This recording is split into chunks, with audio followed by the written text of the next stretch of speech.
presentation of the Championship Racing Network. Drivers, start your engines. Pull those belts down tight one more time, warm up those tires, hit your marks, and let's go racing, boys and girls.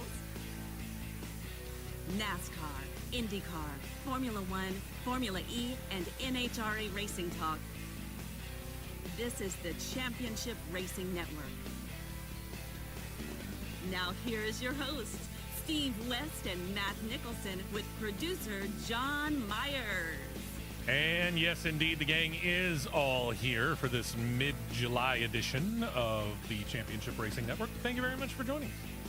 Here in Alabama at the home office of Thunder 92.7, our flagship station. Yep. Cloudy/foggy, so if you're driving around, be aware you may have some foggy areas that need to burn off before everything gets cleared up. How is everything? Matt Nicholson? I get awake, I'll be all right. You'll be awake this later on this week. I'll be quite awake by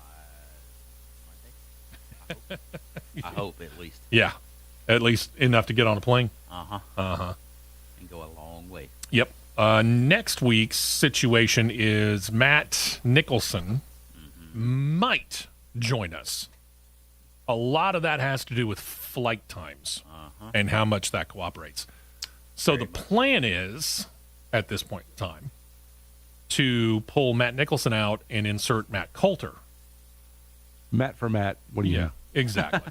For those of you that are trying to figure out why Matt Coulter should seem familiar to you, Matt Coulter, of course, well known in the Birmingham area on television and on radio, but he's also the guy who is a cohort of ours at Talladega Superspeedway, generally.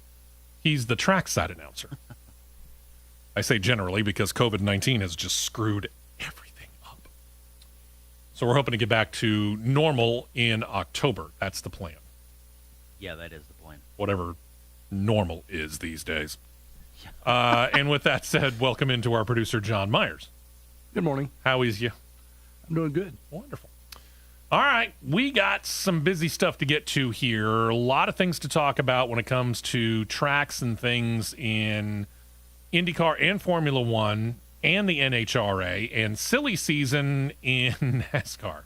Silly season hit high gear. In spades. Yeah. Yeah. Plenty to get to. Let's take a quick look back and recap last weekend's racing action. We start with the Xfinity Series in Atlanta. Kyle Busch entered into his fifth and, thank God, final race of 2021 by the rules. And yes, by our rules here at CRN, we expected him to win, and predictably he did.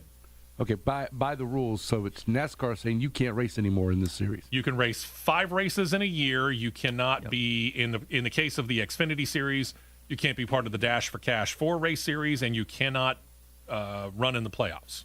So it had to be in the regular season in a non-cash bonus race.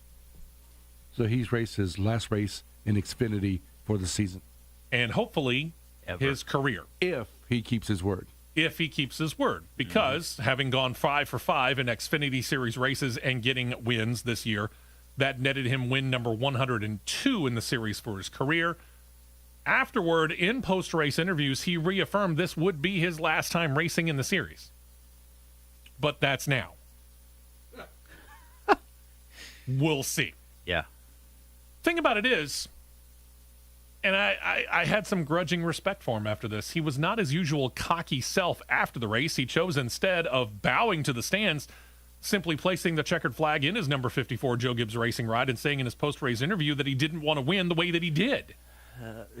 Yeah, I would agree with that. On the restart with 6 laps to go, he was behind his Joe Gibbs Racing teammate Daniel Hemrick and tried, he said, to push Hemrick to get him to the front of the field, but instead got Hemrick loose, collided with another car. Hemrick slams into the outside wall. That caused overtime. Busch was able to win in overtime, beating out Jeb Burton, Noah Gragson, Justin Haley, Ty Dillon, Brett Moffitt, Justin Allgaier, Jeremy Clement, Sam Mayer, and Austin Cindric, as that made up the top 10. I didn't hear Hemrick in a post-race interview. I did. And? It's one of them to where, what's the adequate way to describe this? It's one of them to where you wanted to just you could see the look on his face, and everything you wanted to hear come out of his mouth would go beep, beep, beep, beep, beep, beep, beep, beep, beep, beep, beep. He measured himself. Yeah, he very much measured himself. I got you. But He was not a happy man. no, he was like, I mean, like, what else is new? It is Yeah. what it is. Yeah, I But- got you. Kyle knew better. Why Yeah. do you push in the middle of the corner at, of all places, Atlanta? Phew. Yeah, no kidding. Of all places. Yeah, there are places you can get away with that. Atlanta, Yeah, not one of them. in the old configuration, we have to use that now because I think they've started, actually. They If they haven't, then they will probably this week. They have. So in its old configuration, yeah, you better make sure that you're dead straight if you're pushing. Otherwise, gone. Yep. All right, so no new winners, obviously, with Busch winning. So Austin Cindric's 4 wins keeps him as the 1 seed in the playoffs right now. A.J. Allmendinger, Justin Allgaier, 2 wins each, and that's their seeding order. Single wins for Jeb Burton and Matt Snyder. Those that are in on points, Hemrick has got a lot of points, so he's in. He's the first guy in on points. Harrison Burton there. We'll get back to him. Justin Haley, Noah Gragson, Brandon Jones, Jeremy Clements. Riley Earps jumps up into the top 12, but he's not in a comfortable position. He's only 2 points above Brandon Brown for that 12th and final playoff slot in the series. So, yeah, still highly contested here. Yeah. We'll see where it goes. Next up, we center on New York City and Formula E's return to action. The first race of a doubleheader weekend, it was BMW Andretti's Max Gunther, who started 4th but worked his way forward to help the Andretti organization claim a win on their home soil, something they can't do in IndyCar. Jean-Eric Verne was 2nd, then Lucas deGrassi. Nick Cassidy, Robin Frein, Sebastian Buemi, Oliver Rowland, Andre Lauderer, Sam Bird, and Rene Rast make up your top 10. Since there's a second race on the weekend, we'll deal with points later. And that brings us to last Saturday night, which was round 5 of 6 in the SRX or Superstar Racing Experience. This time, never had seen Slinger Speedway in Wisconsin, me personally. No. Never seen it, didn't know what it looked like. Like the high banks in the corners. Somewhere Chi-Town Mark is jumping up and down going, what are you doing? This was Impressive. impressive. Very impressive. I like the track, Yep. and I like the racing. And here's the thing. The series, by and large, because of the fact that we're talking about fendered cars, for all intents and purposes, we're talking about stock cars. Right. Stock car drivers, either of the local hero level or NASCAR experience level, have been dominating the series up until this particular race for whatever particular reason, not really sure. As it turns out, while Andretti was celebrating their win in the New York City E-Prix Round 1, Marco Andretti didn't want to be overshadowed. And in a dramatic finish, green-white checkered finish, he got by local driver Luke Fenhaus. We're going to be hearing more of that name soon. Yes, sir, you will. We'll get back to that in a second. He got his first win in a major race in a decade, Marco Andretti. Congratulations to him. That's insane to think. It's been that long. But this racetrack was extremely impressive. It really was.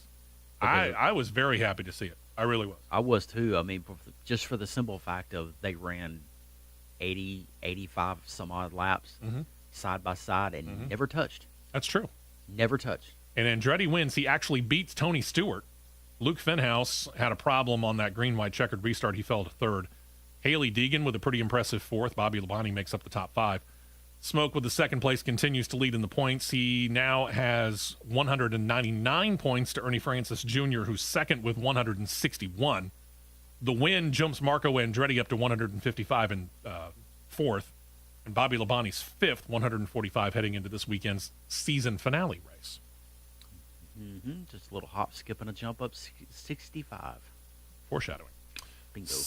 Last Sunday.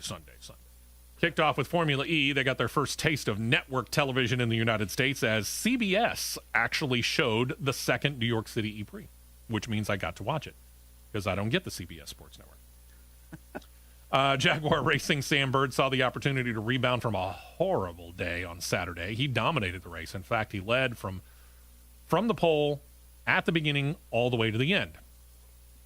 Sam Bird led Nick Cassidy to the checkers, trailed by Antonio Felix da Costa, Pascal Wehrlein. Haven't heard much from him in the past few races.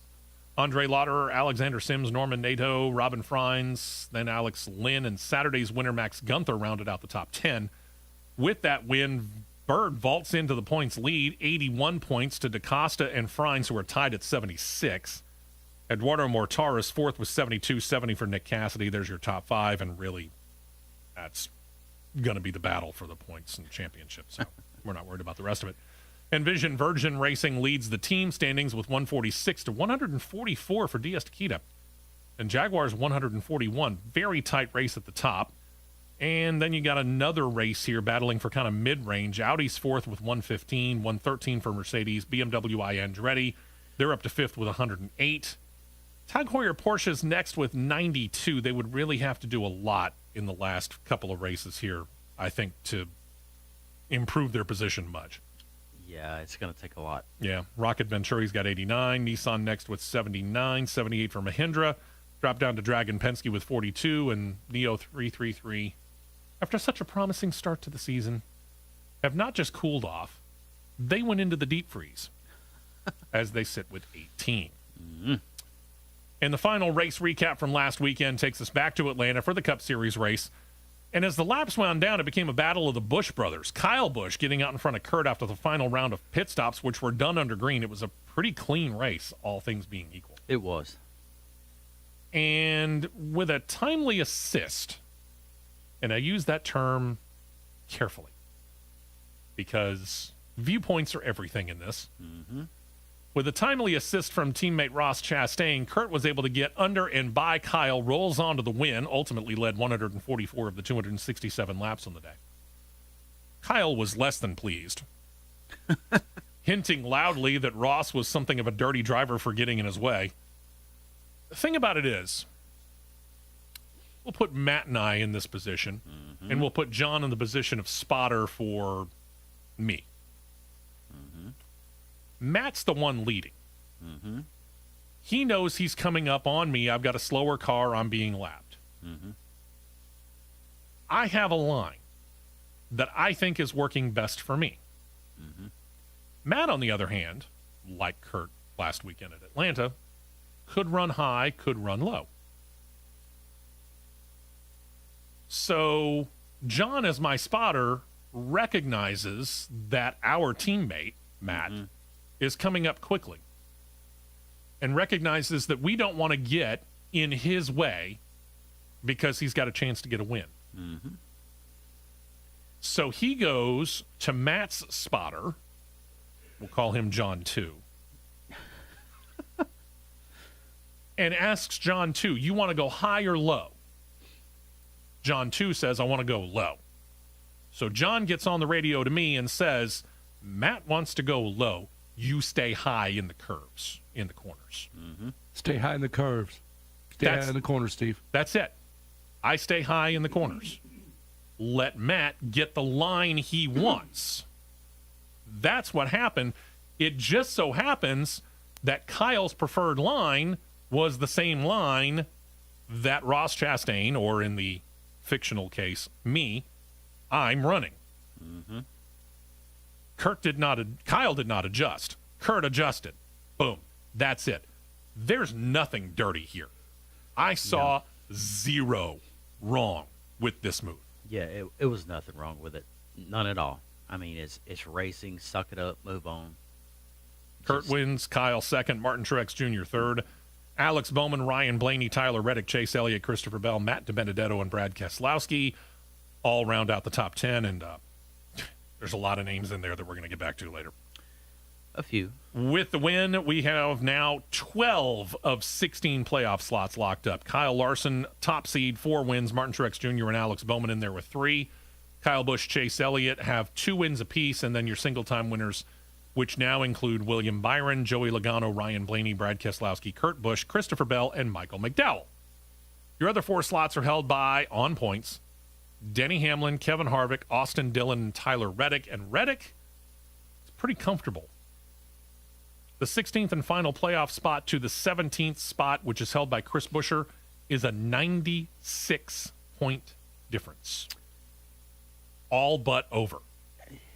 Unless someone outside of that top 16 slips up and says, hey, I think I'm going to jump in here. Reddick's pretty safe. I've got a guy. Got a few. I've got a guy. I've got a few. I'm just saying.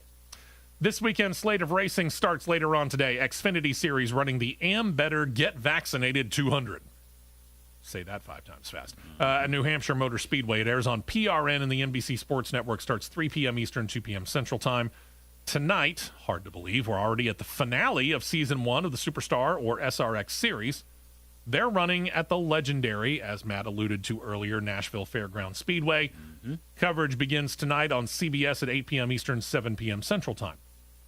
Sunday, we begin with the morning side of things in the U.S. Formula One running the Pirelli British Grand Prix from the historic Silverstone Raceway. It's an 18-turn, 3.66-mile course. The race will air on ESPN at 10 a.m. Eastern, 9 a.m. Central Time.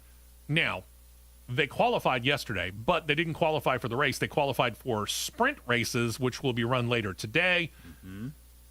I didn't think enough of them to give you the schedule on that. Look up ESPN or ESPN2 if you're that interested. Yeah.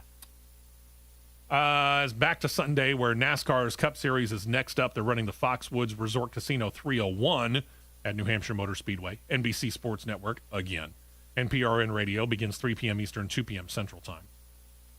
Final racing event of the weekend will be the finals of the Dodge SRT Mile High Nationals presented by Pennzoil out in Denver, Colorado. Airing on Fox Sports 1, 4 p.m. Eastern, 3 p.m. Central Time. Indycar is off for the Olympic break. They won't be back until August. Same for the Camping World Truck Series. Same for Formula E. None of them will be back in action until next month.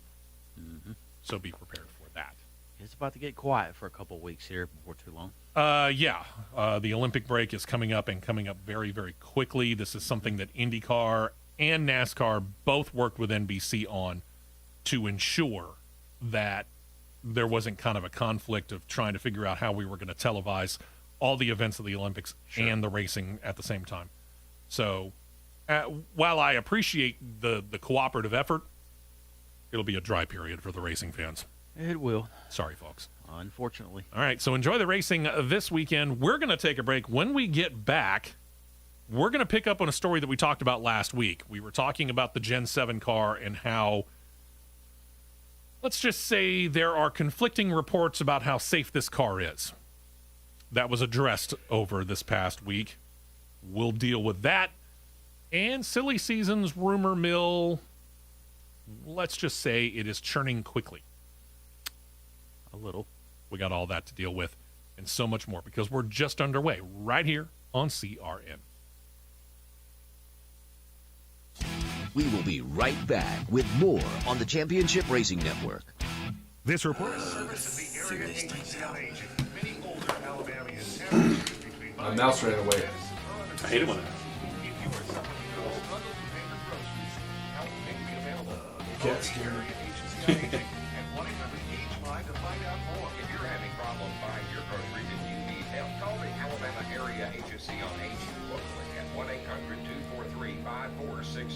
They'll explain all about SNAP to you. It's a food stamp program for senior citizens. WTDR 13 is back on Dish.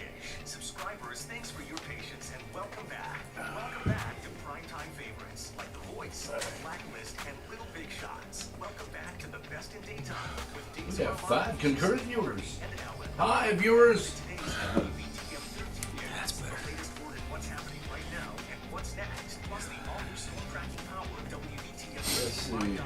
Thanks, Dish subscribers, and welcome back to WTDR 13. Missed watching, but enjoyed listening.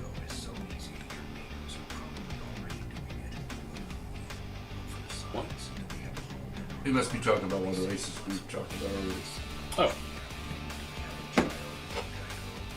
Well, hey.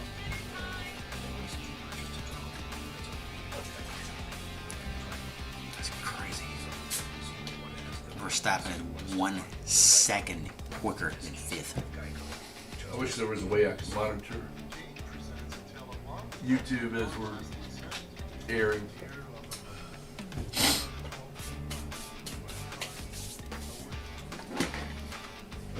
There's too many transitions for me to do all that. I got you. We're coming back. As you can. If you can. What? I said, as you can, if you can. Let's see. Here we go. To the track for more action on the Championship Racing Network. Welcome back in. I'm Steve West. That's Matt Nicholson with John Myers on this mid-July. And the Gen 7 car. We've been keeping up with this ever since pretty much it's been announced. And we mentioned last week on the show that it had undergone crash testing at our home track at Talladega Superspeedway on June the 30th.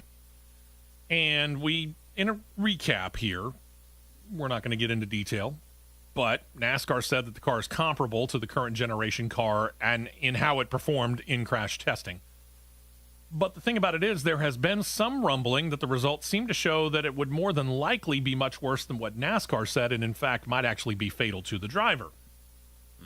NASCAR Senior Vice President of Competition Scott Miller showed up on Tuesday on SiriusXM's NASCAR channel. He reiterated that the final report is actually still being waited on, and then turned around and roundly dismissed the rumors that the Gen 7 racer performed as poorly as some are reporting, saying, quote, there's a lot of fiction out there. He continued, quote, what everyone has to realize is that our normal safety testing procedure at the laboratory, the proving grounds, where we typically set up for impacts and get crash data, was done differently because of COVID, because of a backlog. So we did that test at Talladega at a real racetrack.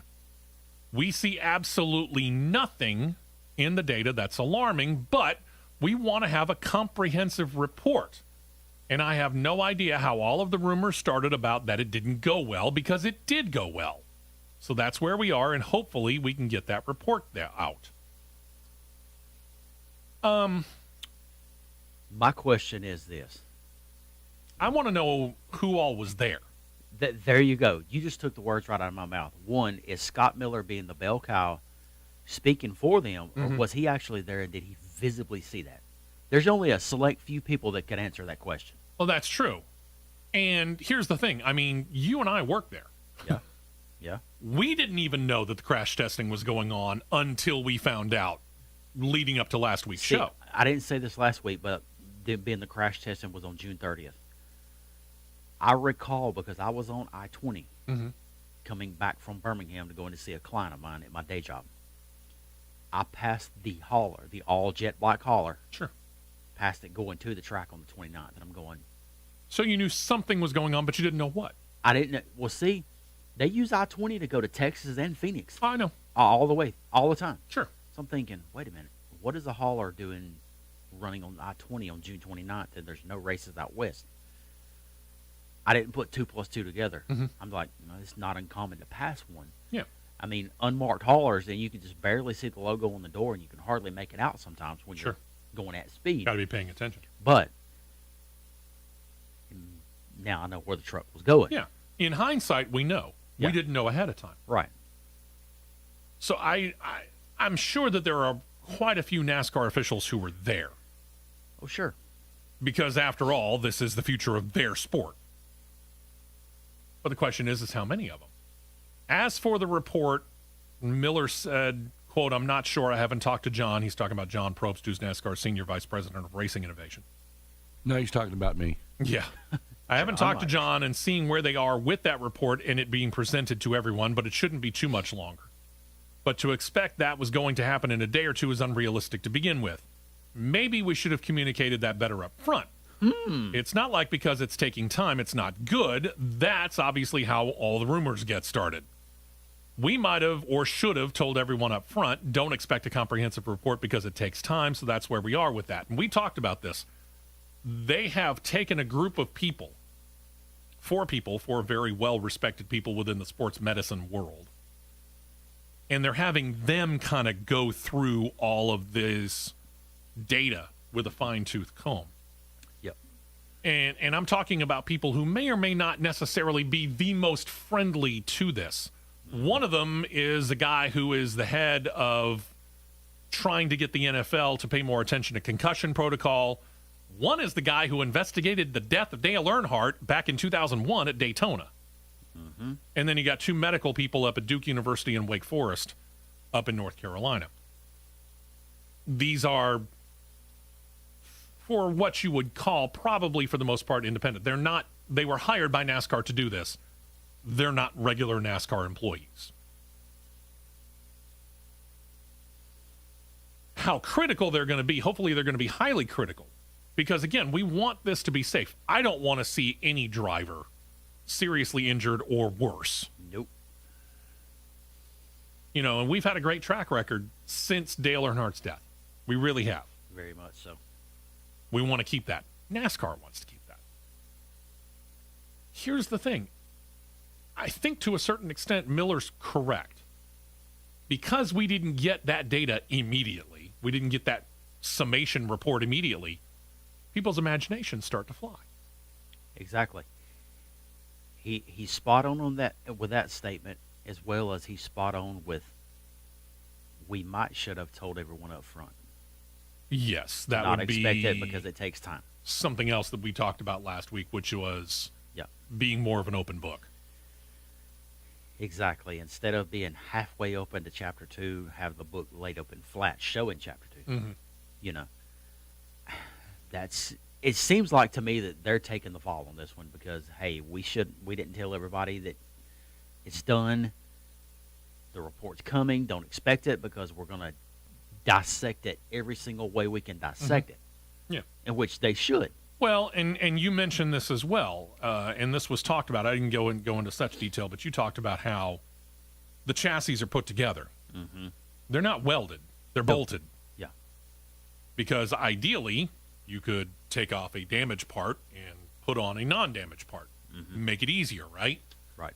Question becomes, though, how safe is that?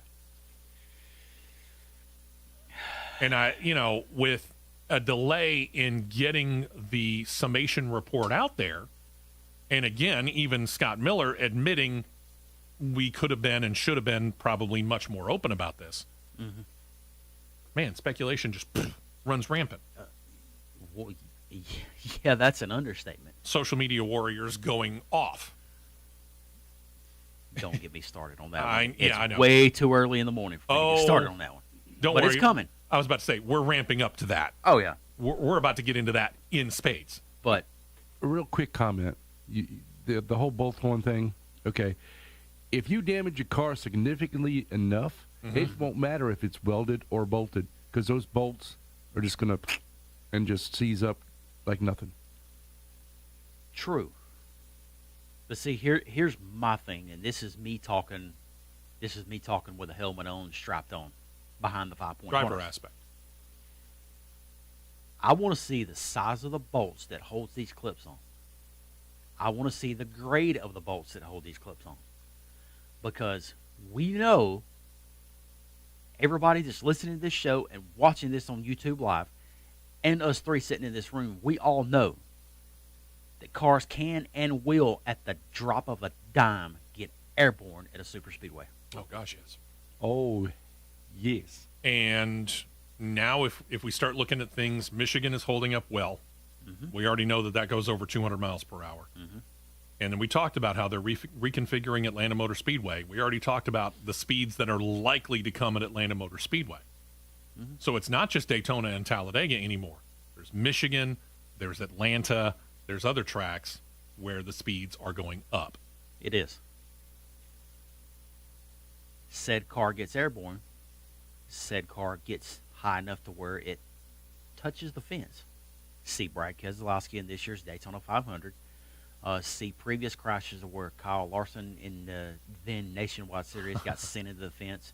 Austin Dillon got sent into the fence at the last lap of the Coke Zero 400 that year. That's three primary examples right there to where I know that clips were sheared off that were welded. And they got sheared off like you're breaking a toothpick. I'm really nervous to see what the result could be if a said car gets airborne. Because you're not only going to take off the front clip, you're going to take off all the suspension parts that are small and large. You're taking the engine off. Yeah, if it hits the front. If the rear of the car hits, you're clipping the fuel cell off, causing a massive ball of fire. It's just making it easier to do that. Yeah. And I don't see that as energy dissipation. Not as much, no. I don't see it as that. Yeah, that's not a crush zone. That's a part where basically it's two pieces coming together and not in the strongest way. truth be told. I'm going to use it, this really just came to me, and this is where I see them going with this. You know how Indycar is designed to where if it takes a really hard front impact or a rear impact, the pieces are designed to shear off and the cockpit stay in contact? Yes. I see them going with this. Yeah. Yeah, I can see that. The center section staying fully intact. And if in the event of a really bad front impact or rear impact, the front and rear clip designed to shear off, which I don't think is a good thing. I mean, I don't know. I guess it's all in how it's designed. True. I mean, we haven't, again, this goes back to the fact that we haven't seen this. This is NASCAR keeping a fairly tight wrap on this particular setup. We're finding out little things as we go along, but we're not sure about the whole setup and how everything ends up being put together. Maybe it is part of a bigger crumple zone, if you will, that allows some of the energy to dissipate. We don't know. We're going on the information that we're being given at this time. Back to me using the saying, talking with a helmet on behind the 5-point harness. I know. I want to see the car put together. I want to see a finished product. I want to be able to just look at framework all the way up through to the body. Could see that. 2, this crash test, I want to see a slow motion impact and watch the energy dissipate. And I can guarantee you that's coming. They filmed this this crash test at Talladega 8 ways from Sunday. Real time, slow motion, potentially even super slow motion. Yeah. The report's going to be real interesting. Yeah. And here's the thing for Scott Miller. And I agree with you on this. Not only should the written report come out, the video should too. I mean, in the interest of being fully open about this whole thing. And if he's really interested in making sure that we dispel any and all rumors, the video needs to accompany the written report. The very second that it hits, yes, I agree. They need to come out at the same time. As to whether it will or not, we don't know. So we'll keep an eye on this story, and of course we'll let you know right here on the show. Let's look back at Atlanta real quick. Kurt Busch's win. In the recap, we noted that he benefited from a move by his Chip Ganassi Racing teammate Ross Chastain. As we mentioned during the recap, seems the 1 and 42 spotters got together. They noted Kurt was quicker. Ross asked what line Kurt wanted. Kurt said he wanted to go low, so Ross was told to go high. High line, again, the preferred line of Kyle Busch, who was leading at the time that this all happened. This slowed Kyle down, allowed Kurt to get low, get around his younger brother for the lead, and ultimately goes on to get his win. Kyle said in the post-race interviews that he felt that it was intentional blocking on Chastain's part. You and I watched this. I didn't see it. You? No, that's heat of the moment frustration talking. And the thing about it is, Scott Miller, same interview that he talked about the Gen 7 racer on Sirius XM satellite radio, talked about this incident, told them that in NASCAR's eyes, Chastain did absolutely nothing wrong. NASCAR simply called it hard racing. Well done on their part. And then there's Kurt's win, which is something of a milestone in and of itself. It marks career win number 33 for Kurt, ties him with Edward Glenn Fireball Roberts for 25th all-time on the Cup Series wins list. Next up is an active driver, Brad Keselowski with 35. I don't know whether he's going to catch him. Next above that is 37. That's Bobby Isaac. Again, I don't know. Kurt's got more racing days behind him than ahead of him, but Kurt's not willing to hang up the helmet yet. True. And we don't know where he's going to end up just yet either. True. That goes back to that rumor mill thing that we were talking about, which we'll get to after this next break.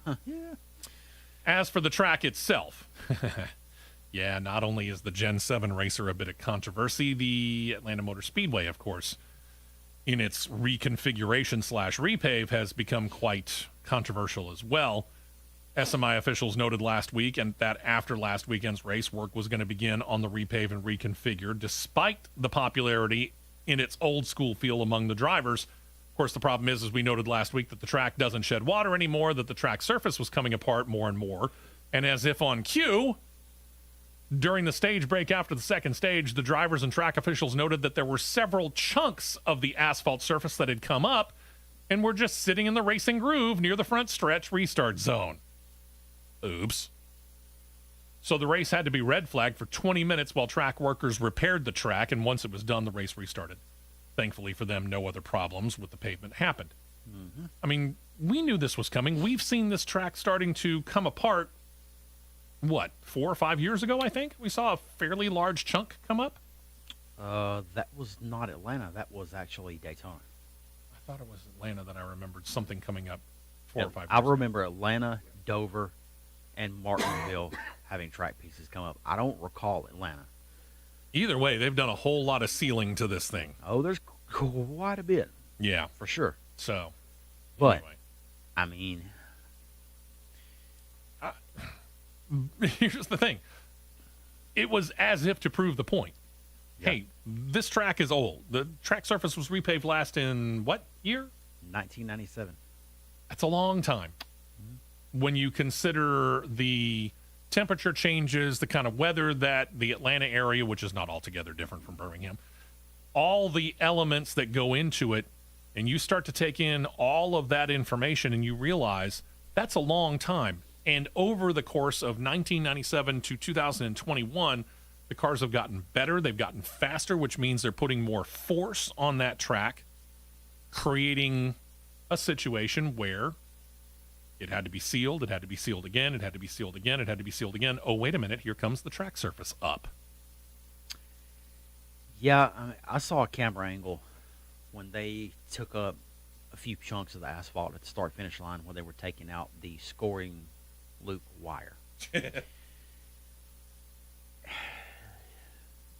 It's overdue. Uh-huh. It's past overdue. Because as much as the drivers loved it, it's past its prime. I mean, you could tell.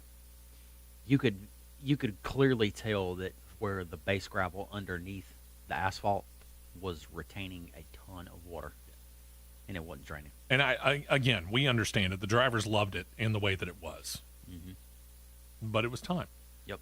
As to the reconfiguration, we'll let that stand because, again, there are drivers that are not happy with this. And I get it. I'm not 100% sold on the reconfiguration. The repave, I got no problem. The reconfiguration, I'm not 100% sold on it, but I'm interested in seeing how it runs. Mm-hmm. So we'll see. But that being said, like the surface at Atlanta coming apart, showing that it needed the work, that also may be an indication for you that work may need to be done to your house. What are we talking about here? I'm not necessarily talking about asphalt coming up. That's your driveway. But that being said, if you got cracks in your brick or if you got basement walls that are showing cracks or your sheetrock upstairs, downstairs, wherever, windows or doors are sticking, you got uneven floors, or worse, water maybe is getting into the house, basement, crawl space, whatever. All these are signs of a possible foundation failure, and if you just leave it alone going, it's okay, I'll be all right. Yeah, later on down the line, it's only going to get worse, and that means it could cost you tens of thousands of dollars that you don't want to spend on your house because you're going to end up having to get it repaired anyway. So don't take chances. Find out now. And the best way to do that is to call our friend Michael Hart at Ox Foundation Solutions. You set up the appointment. He comes out. He goes all through the house, inside and outside, and he will hand you at no cost to you and at no obligation to you a written foundation assessment. If it turns out you do need some work, that's detailed on his assessment, and it's estimated as to how much it's going to cost. And then there's a neat little trick that John knows very, very well. John, what's that trick? Promo code WEST, WEST, for 15% off any work done. Indeed. You can't beat that. No, you can't. So set it up now. Find out. Make sure. Call Michael, 205-362-6419, or send him an email. He'll get back with you. Mike at oxfoundations.com. Don't forget that promo code WEST if you need work done, 15% off. 205-362-6419. Get that appointment. Make sure you got the peace of mind. Because, we've said this before, we'll say it again. Michael's a stand-up guy. If there's nothing wrong with your house, he'll let you know. You'll shake hands. He'll walk away, and that's that. But if you got a problem, don't waste time. Get it fixed. Get it fixed now. And when you contact Michael, tell him you heard about it right here on the Championship Racing Network. Don't touch that dial. The Championship Racing Network will be right back.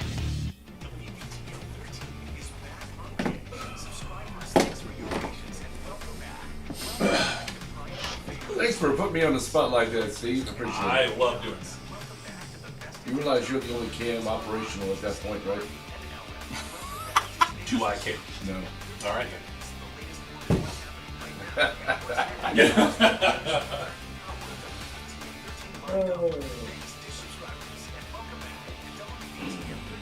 This report is service of the Area Agency on Aging. Many older Alabamians have to choose between buying food You see what I put up with and struggle to pay for groceries. every freaking Saturday morning? Call the Area Agency on Aging.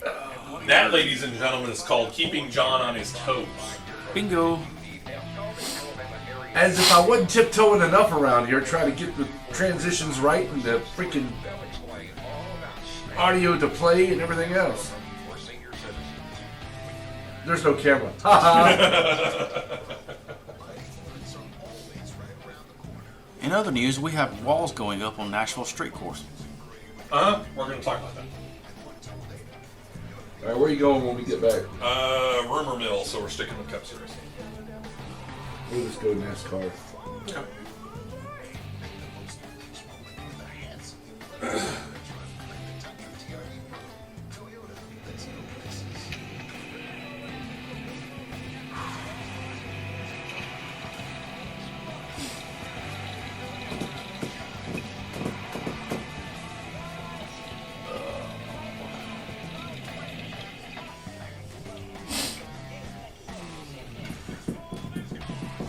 This ball is gone! It could go all the way! Well, there went an old Joe Gibbs racing truck. Oh, yeah? The tractor was pulling it. Rolling. Go, go, go. We're back to the Championship Racing Network. Hey, welcome back into the show. Yep. I'm Steve West with Matt Nicholson and John Myers. Morning. Appreciate you checking us out. All right, so we kind of talked about rumors floating hot and heavy about a crash test that was done, which we're all waiting, not necessarily with bated breath, but we're all waiting for the results to kind of see what's up, what's true, what's not. And then there's silly season. This is an easier target, truth be told, for those who just love to act like they know exactly what's going on in the world. So we figured, Matt came across a report. I have a hard time dealing with the rumor mill because I would prefer to bring you fact on this show.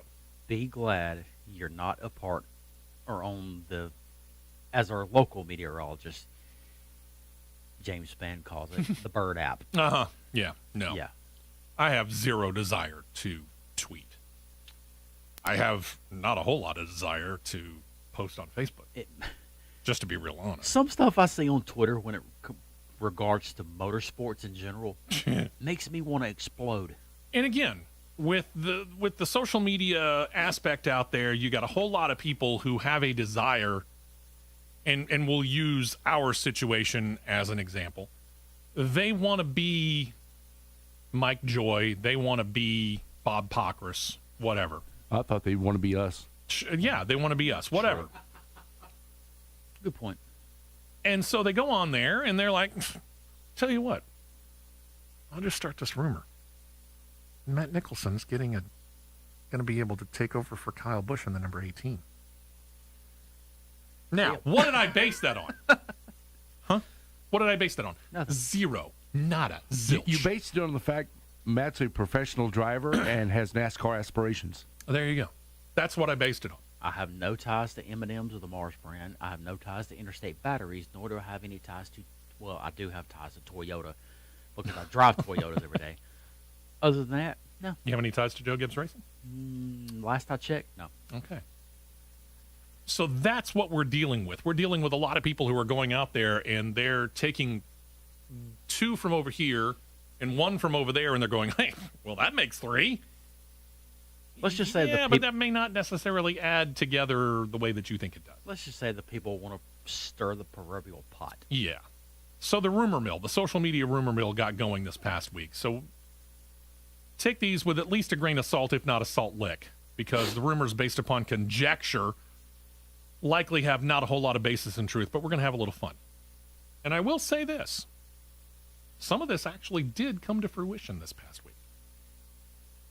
So again, it proves the old adage, and yes, I know I'm getting it backwards, but I do this on purpose, that a blind nut finds a squirrel once in a while. So here we go. Here's what the rumor mill said this past week. Matt DiBenedetto, leaving the 21, will move to Trackhouse Racing in a second Trackhouse Racing car. Okay. Brad Keselowski is leaving Penske for Roush Fenway Racing. There's been way too much fire for there to be smoke on this one. We've been talking about this for months. This isn't that big of a deal. Austin Cindric will skip the 21 and move straight into the 2-car. Harrison Burton will get the 21. This one upcoming makes me literally want to explode. Okay. Yeah. So let's skip that for a second and say that two of those things did indeed come to fruition. Team Penske announced on Thursday Austin Cindric will indeed be taking over the number 2 Ford Mustang, and Matt DiBenedetto is out of the 21 after the season, and that will indeed go to Harrison Burton.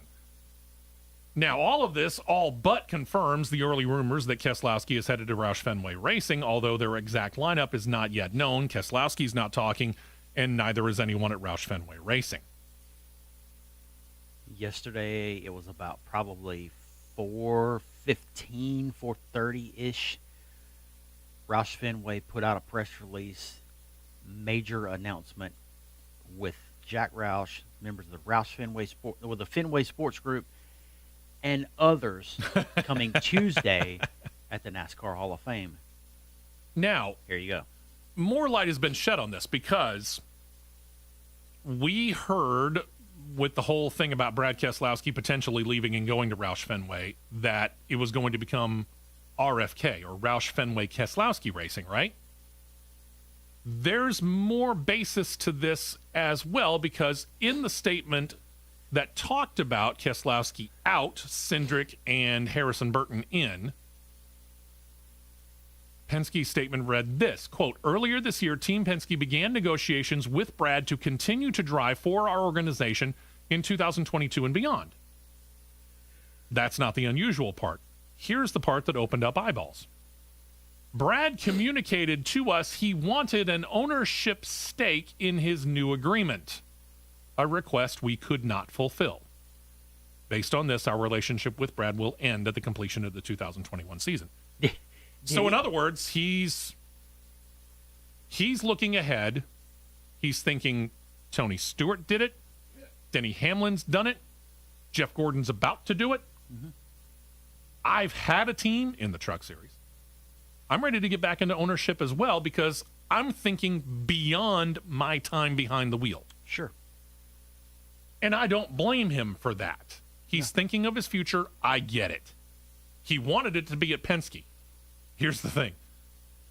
Roger Penske, he's the captain, and he ain't giving up control until it has to be pried out of his hand. When I read that, my first thought was, did anybody with any fraction of an ounce of common sense, with a working, functional brain, think that Roger Penske, Greg Penske, Tim Cindric, Bud Denker, Walt Zarnicki, all of the high executives at Penske was going to give up any ounce of ownership? No. Secondly, I watched video clips from where the media talked to Roger Penske after this announcement was made. Roger Penske just called the whole situation out before it was even announced. His words were, and I quote, Brad's going to be a huge asset. Yes. Yeah. Easy for you to say. Brad's going to be a huge asset to the Roush Yates organization. Mm-hmm. Mystery solved. Yeah. I mean, that's pretty much it. And Roger Penske probably doesn't really have a whole lot of hard feelings because No, he doesn't. his ties to Ford, and effectively all we're doing is sending Brad from one Ford team to the other. Mm-hmm. So that's not really going to hurt his feelings that badly. No. Truth be told. It won't. All right, so all of that, well, say for Matt DiBenedetto to Trackhouse, that will remain to be seen, came to fruition. Here's the one that I'm less confident of. This, I'll say this. There's a couple more, but this next one is really weird. This made me want to literally go to the spirit store and buy 2/5 of the hardest alcohol I could find, and I don't drink. Uh-huh. I'm like, huh? Okay. What? We have heard exactly nothing from Kevin Harvick about getting out of racing. No. But we have, over the past, 3, 4, 5 years, seen him occasionally in the broadcast booth for Fox. Mm-hmm. And he seems to like it, and he seems to be good at it. Sure. So, here comes the rumor mill. Kevin Harvick, two things surrounding him, according to the social media warriors. First, unexpectedly, Kevin Harvick will retire from driving and move into the broadcast booth.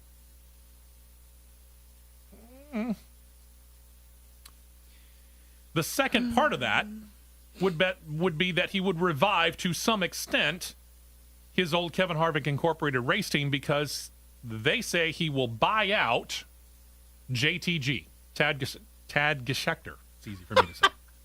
And go back to Chevrolet. Here's the thing.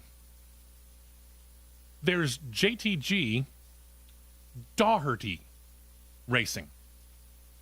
The rumor mill did not address the Brad Daugherty side of the ownership group. It just talked about the JTG side.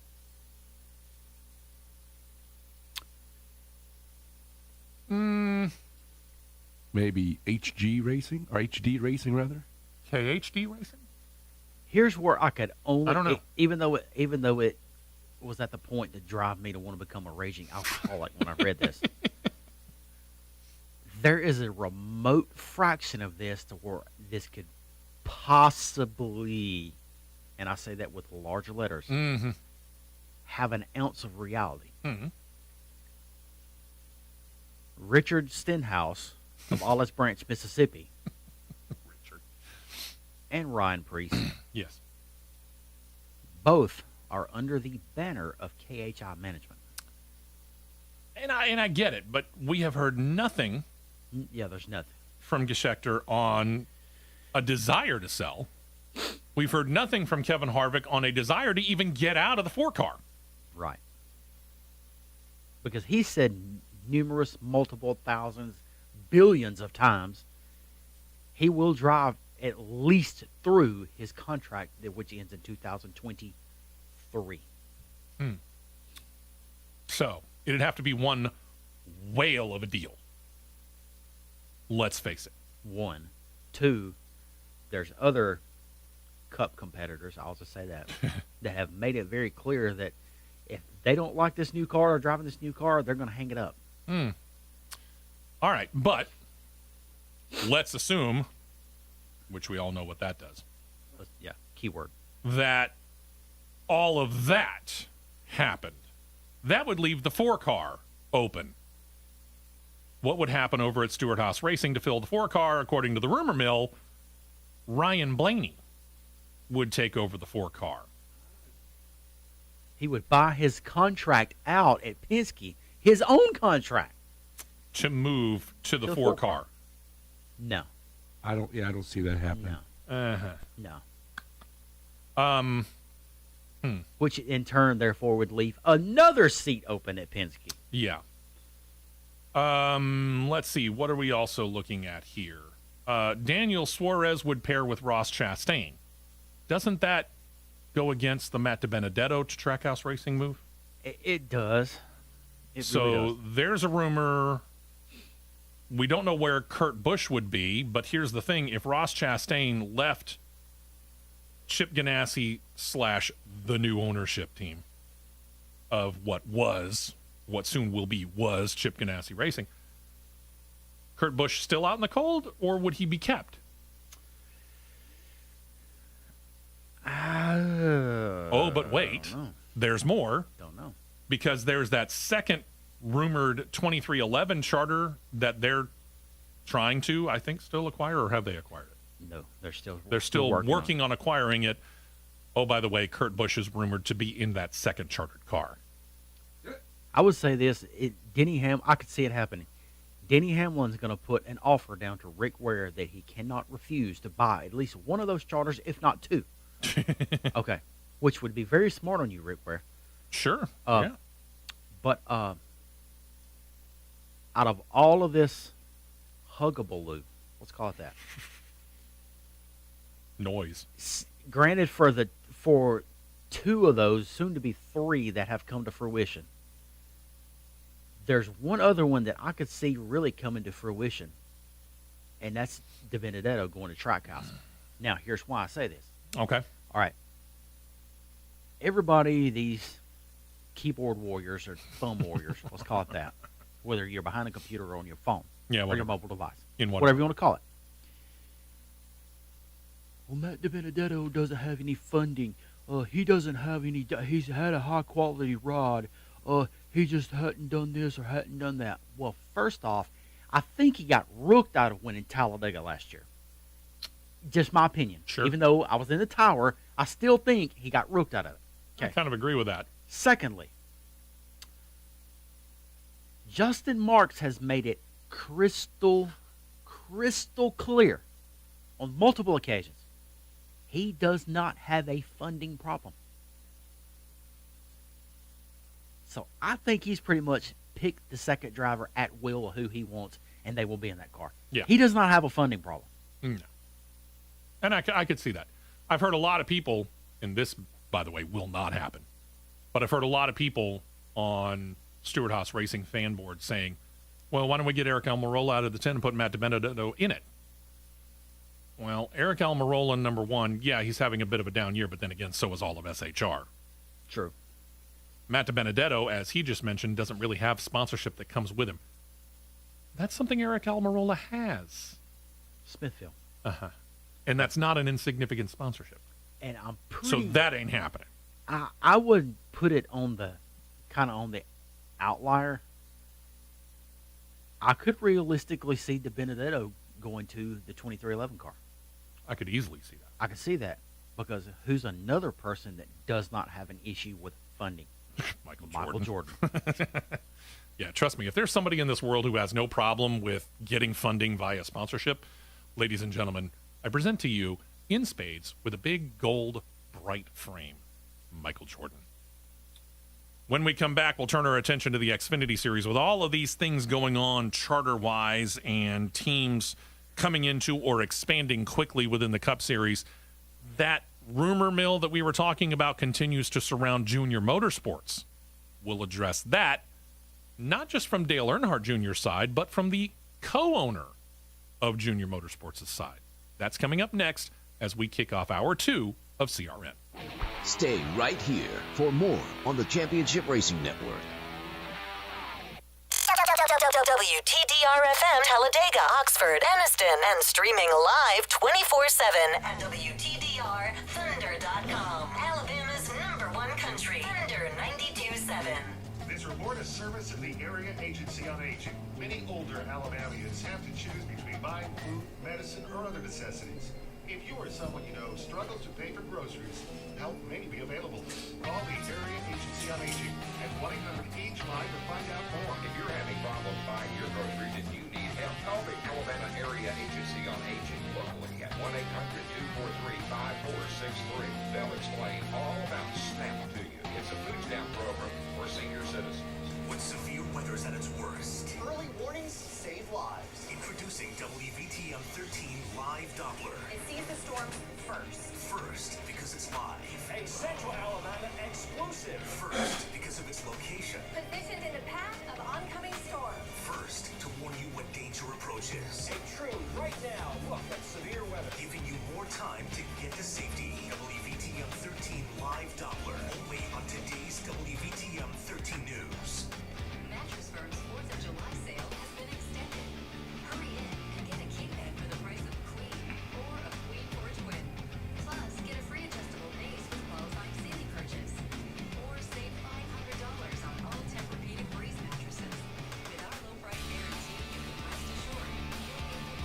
Yep. Yep, what? What, yep? Just yep. If an education can help you prepare for a career change, here's an opportunity. University of Phoenix is offering up to $1 million in new scholarships this month. You could earn between $2,000 and $3,000 in a non-traditional You got more scholarship. NASCAR rumors, Kevin? Down rumors, not rumors, but we are going down to the Xfinity Series. That's where we'll pick back up this Xfinity. Here we go. Which? More racing action. Championship Racing. Hey, welcome in. Hour number 2 underway here. I'm Steve West with Matt Nicholson, who's off camera at the moment, and John Myers. And we also want to remind you there's several ways you can hear us and watch us. You can hear us on our flagship station if you're in East Central Alabama. That's Thunder 92.7, 92.7 FM. There's a couple of different websites that you can also do streaming services of radio stations, and Thunder is on there as well. So just look up your favorite ones and find WTDR or Thunder 92.7. But we've added a video aspect, and that's via YouTube. John's in charge of that, and he's done a very, very nice job of it.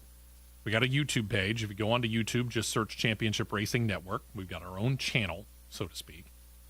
And if you subscribe, which is free, you get notifications of when we go on the air. And you can watch older shows as well. Yep. It's really Subscribe. Cool stuff. Really cool stuff. Not if, but just click the little red square down below. Don't cost you nothing. It's painless unless your finger is sprained. Which, Well, if it then is, use use another your other hand. I was about to say, which, if it is, use another finger. There you go. To the Xfinity Series, we talked about this a couple of weeks ago. Dale Jr. addressed this earlier this year. So we'll get back to the idea of them becoming a Cup Series operation. But more importantly, Junior Motorsports had to make an announcement this week that the regular driver of their number 1 car, Michael Annett, will have to miss this weekend. Got a stress fracture in his right femur in his leg. So for today at least, Josh Berry has been tabbed to drive the 1 car. This will actually be the 3rd race he will miss. He was actually scheduled to run both the truck race at Knoxville last weekend and then the Xfinity Series race at Atlanta. Knoxville was Friday. He was then going to fly to Atlanta Saturday to be in the Xfinity Series race. He had to miss both of those. And then he's missing today because he underwent surgery on that leg and on that stress fracture on Tuesday.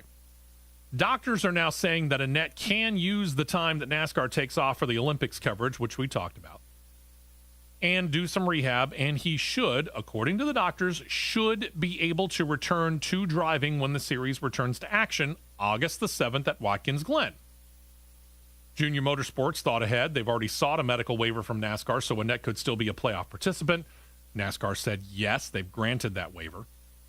And in even missing Atlanta, Annett was 10th in points coming out of last weekend. 12 make the Xfinity Series playoffs, so he's still got a chance to get there. He does not, however, have a win this year. Then there's, again, that idea of Junior Motorsports moving up to become a Cup Series operation. That rumor simply will not go away. The thing about it is I kind of have the funny feeling, Matt, by all means, agree or disagree with me. I think that Junior Motorsports moving up to become a Cup Series operation is a matter of when, not if. I would say yeah. Now, Dale Jr., back in April, said that this was cost prohibitive at this time, and we talked about why. We've never been given exact numbers of how much a charter, just one charter, costs. But we have heard from more than one reputable source that it is right about $10 million per charter this year. Right. It's not an insignificant amount of money. No. So Dale Jr. saying it was cost prohibitive, easily believable. Well, Kelly Earnhardt Miller, Dale's sister and co-owner of Junior Motorsports, she took her turn on Tuesday, appearing on SiriusXM Satellite Radio's NASCAR channel, and said this, quote, "We're just continuing conversations. That's what we've been doing, just trying to talk with people, get as much information, get as much ideas, what opportunities are out there. And really thinking through 2023 for us would be ideal. That gives us a little bit of time." Interesting. She added this, quote, just a lot of moving parts, a lot of unknown situations that really just force you to take a risk, take a gamble. We're not quite there yet. We want to be there, but just continuing those conversations, trying to put it all together in the interest remains high. Just trying to make sure that it's the right situation and the right fit. I think they're doing this the right way. They're taking their time. They want to make sure that the situation that they're going to get into, whatever it may be, is the right one. Sure. Because here's the thing. They've had a lot of success, and they're continuing to have success in the Xfinity Series, even despite the likes of Joe Gibbs Racing and Team Penske being there.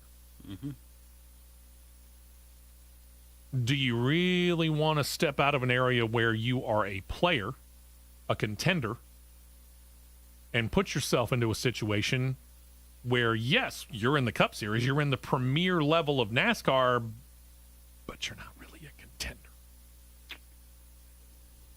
I mean, nobody really wants to be put in that position, but I can guarantee you Dale Jr. doesn't. No, because when you're of one respective series, you're the alpha Chevrolet team in droves. Yeah.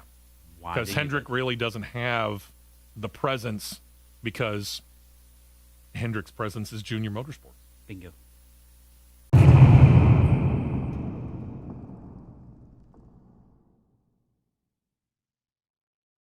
To the Camping World Truck Series, not really a whole lot going up there, but there is this one bit of news. With an 11th place finish at Knoxville Raceway a week ago yesterday, Kyle Busch Motorsports driver John Hunter Nemechek officially clinched the Camping World Truck Series regular season title, doing so with one more quote-unquote regular season race to be run. After the race at Knoxville, with all the points, including stage points, added up, Nemechek was 85 points ahead of Ben Rhodes. Made it impossible for Rhodes, even if he claimed max points at Watkins Glen, to catch him. Max points for a race, by the way, in the series, 60. 40 for winning a race, 20 possible stage points. That don't make 85. Sorry. No. So there you have it. Let's turn our attention, shall we, to the National Hot Rod Association, otherwise known as the NHRA. Noted on last week's show, Alex Laughlin's team had decided not to run this weekend's Pro Stock event of the Mile High Nationals out in Denver, so being without a ride but wanting to continue to work with his primary partner, Haviland, Alex Laughlin got a line on a Top Fuel ride with the proviso that he had to get his Top Fuel license. Monday, he went to Wichita, Kansas, did his licensing runs. He successfully cleared all his hurdles, so he has a freshly minted National Hot Rod Association Top Fuel license. He will compete for Scott Palmer. Palmer not only owns the racer that Laughlin will attempt to qualify for the finals in, but Palmer will also be his crew chief for the weekend.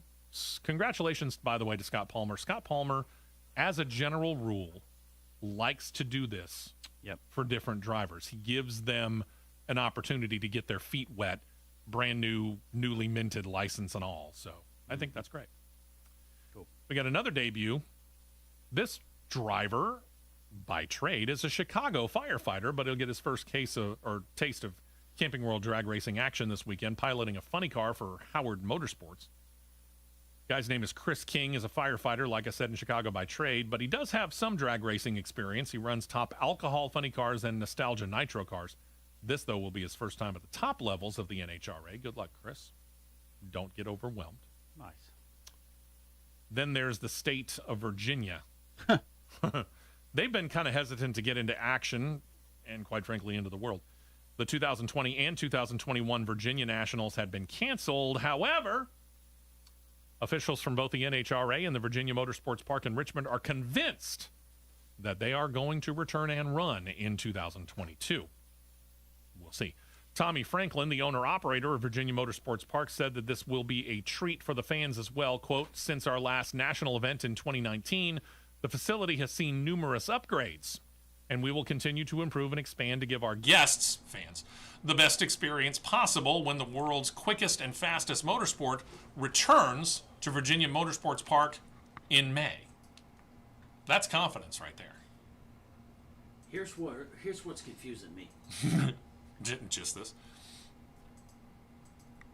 The NHRA can't run their event in Richmond. But upcoming, Richmond Raceway is a full house for Cup. Yeah, I know. I wish I had an explanation. I don't. In this edition of CRN brought to you by your favorite medicine that you like to take for headaches. Because this stuff for this news week literally has left me with a headache all the way long. I don't disagree. It's where you go, huh? Yeah, I mean, what are the officials in Virginia thinking? I mean, I lived there for the better part of a decade. That's John's home. It's where he grew up. It was. Yeah, it was.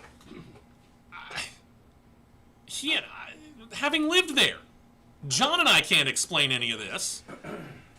Because, quite frankly, the leadership back when John and I were living in Virginia, well, let's just face it was a heck of a lot better than the leadership that's there now. These people are walking around in the dark, stumbling blindly with bags over their heads. I don't get it. I really don't. I don't understand. There's another thing that I don't understand. Down in Texas, things ain't even as rosy as things are in Virginia Motorsports Park, and we just talked about how weird that is. Officials from the NHRA in Houston Raceway Park announced on Wednesday, the day after they were talking about Virginia Motorsports Park, that following the 2022 NHRA Spring Nationals in Houston, that the historic track is set to close. And this track hasn't really been open all that long. It opened up in 1988 in a suburb, if you will, of Houston called Trinity Bay. They hosted actually their first NHRA national event that very same year. The track was started by two different families, Gay and Angel. The Gay and Angel families combined to construct the facility. In 2004, the three Angel brothers bought out the Gay family's interest, and it's been theirs ever since. Seth Angel, son of one of the brothers and the current track operator, said this, quote, "Our family is extremely proud to have showcased the top level of professional drag racing for 35 wonderful years." They have not said why they're closing the facility. The final NHRA event at the track scheduled to be April 22nd through the 24th of 2022. So now, not only one facility gone, there's now two facilities gone. Yeah, and the NHRA is left to scramble to try and find suitable facilities to take their places. I wonder, considering the other prominent, let's use the word prominent, facility in the state of Alabama, it still is not quite up to NHRA par, but not quite. I'm pretty sure it wouldn't take all that terribly much to get Montgomery up. I was thinking the same thing. What about Montgomery? I don't know. Yeah. We'll see. Yeah. I don't know what's going on at those tracks, but we do know what's going on at your house. And if your house is having foundation problems, you're going to want to get that fixed. Because the longer you wait, the more expensive it's going to be before you can get it done and get it done right. So find out now what, if anything, might be wrong with the house. How do you do that? We got a good friend. We've all known him for quite a while, and guarantee you we all feel that he's reputable, and if we got any problems, we'll call him. His name is Michael Hart at Ox Foundation Solutions. You can call him 205-362-6419 or email him, mike@oxfoundations.com.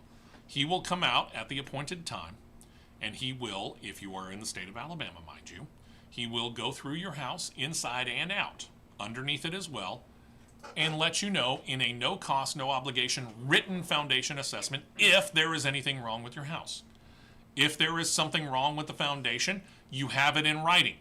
If there's nothing wrong with your foundation, you have that in writing as well. You'll shake hands, or you'll fist bump, or you'll wave, or whatever it is that you want to do in this COVID weird time, and you'll part ways. But let's go back to the if you have a problem. You have it in detail. What's wrong, and he's going to give you an estimate of how much it's going to cost to fix. At that point in time, you mention the secret weapon and get 15% off. There's a promo code. It's West, W-E-S-T, my last name. You mention that promo code, you'll get 15% off any repairs that you might need. So if you're anywhere in the state of Alabama, go ahead and find out. Make sure. Give him a call, send him an email, 205-362-6419, or mike@oxfoundations.com. Set up the appointment, have him come out, get it checked, Again, if you got a problem, mention the promo code WEST, get 15% off. And when you contact him, tell him you heard about it right here on the Championship Racing Network. Clear. We save big money with our Progressive Home and Auto Bundle and use the I cash don't know to what take a family vacation. I have to investigate. Who's up for a luau? It just This is Died. Freak. testimony. He died. I'm sure customers can save big money with Progressive. Lost power. Not enough to go to Hawaii. They'll probably use it for things like Don't. mortgage and groceries, or even a travel magazine. I don't know if it was a USB fault or tripped it. Yes, say hello to those Or what? beautiful Hawaiian just beaches. flipped out. In that magazine, Progressive Casualty Insurance Company affiliates. This report is service of the Area Agency on Aging. It definitely didn't like whatever it was. Alabamians have to choose between buying food, medicine, or other necessities.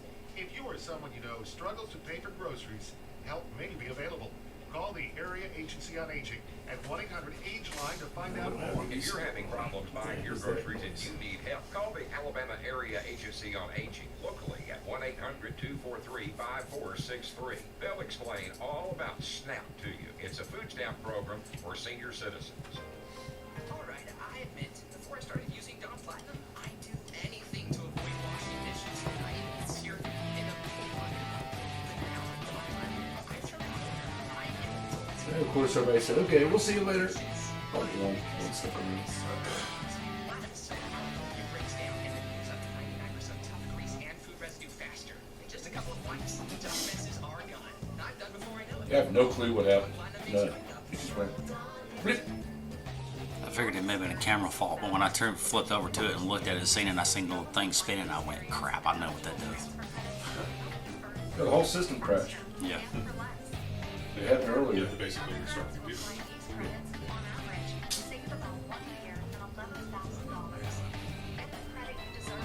I don't know what the hell's going on.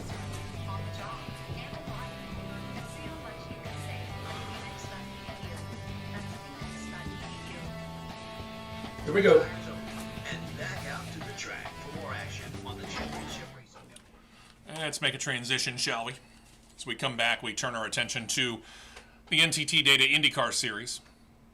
Now, Top Gun Racing, we talked about them earlier this year. They had planned to make their IndyCar debut at this year's Indy 500. However, they did not qualify for the race.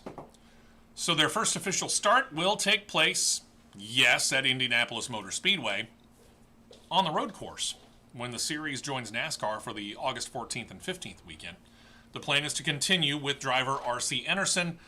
They've taken to social media, however, to help with sponsorship activation. So if you have a company and you'd like to get your logo on the side of a car, they've taken part of the car where the driver tub is, and they've created a mock brick wall.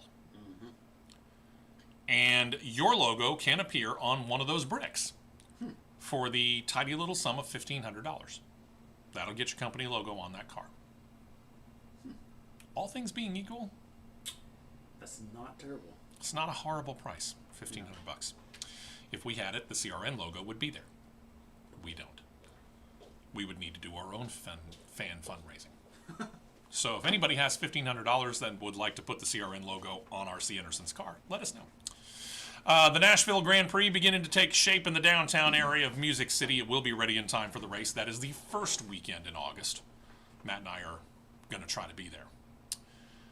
This will be a 2.17 mile long street course that will use Nissan Stadium as the paddock area and the start-finish line. It will cross over the Korean Veterans Memorial Bridge into downtown and then come back across it, making this race one of the very few events in IndyCar's history, which goes back about a century, to cross a major body of water, in this case the Cumberland River. Some other facts about the makeup of the course. Firestone, they're providing the tires to create some tire barriers in runoff areas. Specifically, 10,000 tires will be used in runoff areas. 12-foot barriers and fence sections that lay out the track itself will take up 2,000 of those sections. And all of that will be put together in just over 2 weeks, 18 days to be specific. They're on the ball with it, for sure. They're working it. They're working it good. Here's a funny part about, here's an actual good part and a funny part about Twitter. The other day, there was an IndyCar driver that saw a video as crossing the Korean Veterans Memorial Bridge. Mm-hmm. The question was posed, how rough is it? How was the drive across it? What, are you worried about shooting off into the Cumberland River? I mean, what? I chimed in. Said, you know, even though I live in Alabama, the times that I've crossed said bridge, if you rate it on a scale of 1 to 10, and I'm thinking from me sitting in the cockpit of an Indycar, said I would say probably 7. Okay. Which scale of 1 to 10 being 7 being rough. Okay. Because if you watch the video of the car, you can see the car bouncing with the undulations of the bridge. Sure. Would you call it? And I grant you, you haven't been on the course at Sebring, but you've seen IndyCar's test on the course at Sebring. I've seen it, yeah. Would you rate the bridge worse or better than Sebring? I would rate the bridge a little bit better than Sebring. Okay. Did you get a response? Driver, yeah, I could tell in sheer sarcasms. His response was, "Oh, that sounds awesome." With a the said driver was Graham Rahal. Nice. It'll be interesting to see what the reaction is. Very. There's a lot of excitement about this. There's a lot of excitement about. Oh, yeah. There's a lot of excitement in Nashville because Nashville is becoming a hub of racing, not just NASCAR, but it's becoming a hub of racing, period. So there's a lot of excitement within the city, thank God, about having this come in. The country music community, the music community as a whole, is embracing it as kind of a partnership situation along with NASCAR. And IndyCar seems genuinely excited about coming to the Southeast for really only their third race. There are some people that say only the second race because, you know, some people look at Florida as an outlier. However you wish to look at it. St. Augustine, Florida, Barber Motorsports Park, Nashville. That's it. Those are the only 3 times really that IndyCar comes to the South, that we get an opportunity to see them. And on a city street course to boot. I think it's pretty cool. It's getting up there in popularity for sure. It really is. So we'll see where it goes. Because one of said promoters is one said cup owner that has stated he has no funding problem. It would be Justin Marks. Uh-huh. That name seems to come back up again and again, doesn't it? The newspaper USA Today released the results of their readers' poll. One of the questions in the sports world was asked this, what is the best motorsports race in the United States of America? They voted the 2021 Indy 500. Elio Castroneves' historic 4th win. Yeah. I could agree with that. Topped other prestigious races like the Daytona 500, the 12 Hours of Sebring, and a race that actually didn't run last year, Formula One's U.S. Grand Prix. Think of that what you will. And then Wellburn Media Productions, they're working up on a feature film on a race driver that probably only the most knowledgeable about the history of IndyCar have ever likely heard of. Gentleman's name is Charlie Wiggins. Wiggins was considered to be the best black driver in the 1920s and 1930s. The film, set to be entitled Erased, not spelled the way you would spell erased, but E-R-A-C-E-D, has garnered the attention and, more importantly, the support of both the IndyCar series itself and their tire provider Firestone, as both are pledging financial support for the production and will help with the marketing and promotion of the film. A little bit of history here. Wiggins was, as one might imagine, barred repeatedly from racing in bigger events, considered at the time to be whites only. He was, however, instrumental in a groundbreaking group called the Colored Speedway Association, where he won numerous races and won the noted Golden Glory sweepstakes no less than 4 times from 1926 through 1935. The production is set to start in the spring of next year, is expected to culminate with his induction this week in the Automotive Hall of Fame in Detroit. I imagine that will be depicted in the film. I think it's pretty cool. Good luck with it. And then there's this, and I've played various versions. I have not yet played a console-based Formula One game. I'm hoping to change that. I have. But both NASCAR and Formula One, they've had video games based upon their series for a few years now. Have they been good? Generally. Fair. Generally. Fair. IndyCar has had no presence in that area. And that could possibly be blamed on the old ownership. Roger Penske has brought in kind of a, if you will, a breath of fresh air to IndyCar, and he has decided that IndyCar needs a video game. So the series formed a partnership with a group called Motorsport Games. They are set to create and distribute the new game based upon the American Open Wheel Series. Set to be published for Xbox, PlayStation, and PCs. Release date expected sometime in 2023. Let's face it, it takes a while to work these things up. At this time, very little information is being released about what all might be included in the game, but I would imagine probably the Road to Indy ladder is going to be included in there in some form of a career mode. Sure.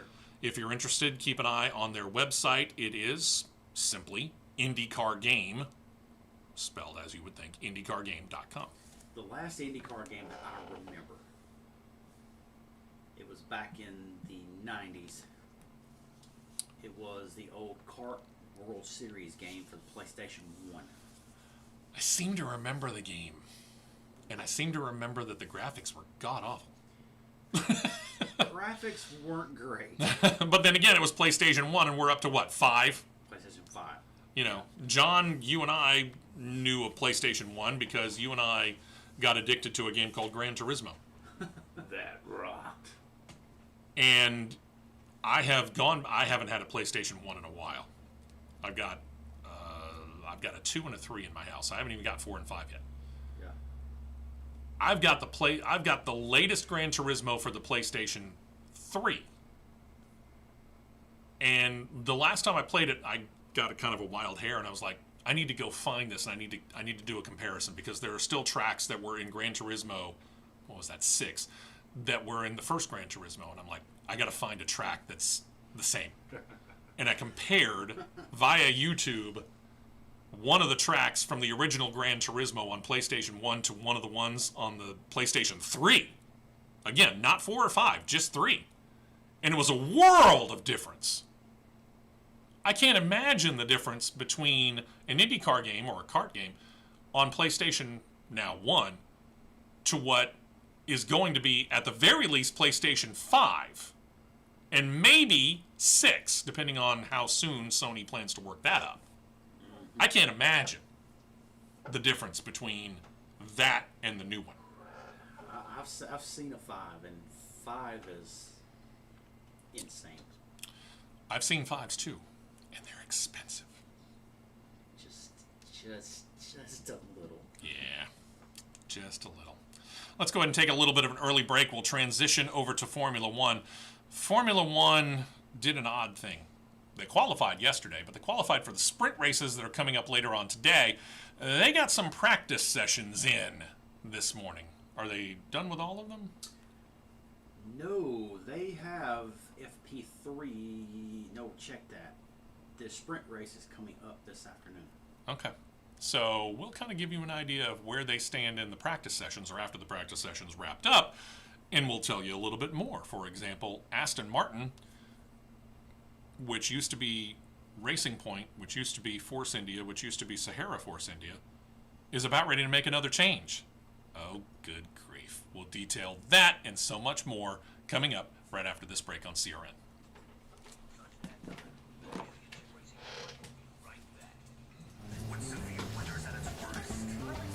Save lives. Introducing WTDR 13 Live Doppler. It sees the storms First, because it's live. A Central Alabama exclusive. First. I don't know what happened. Positioned in the path. They didn't give me a crash report or anything. To warn you when danger approaches. A true right now look at severe weather. Giving you more time to get to safety. I've had them drop like that before too. Now it's church.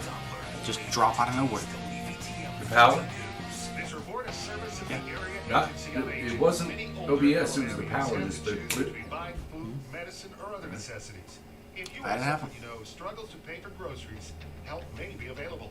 Call the Area Agency on Aging at 1-800-AGE-LINE to find out more. If you're having problems buying your groceries and you need help, call the Alabama Area Agency on Aging locally at 1-800-243-5463. They'll explain all about SNAP to you.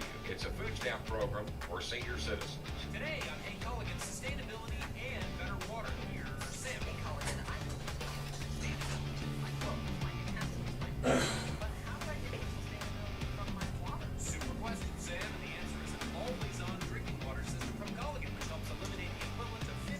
Then, of course, I bring everything back up and I don't have Steve on camera. I have a feeling it's a USB issue causing it all.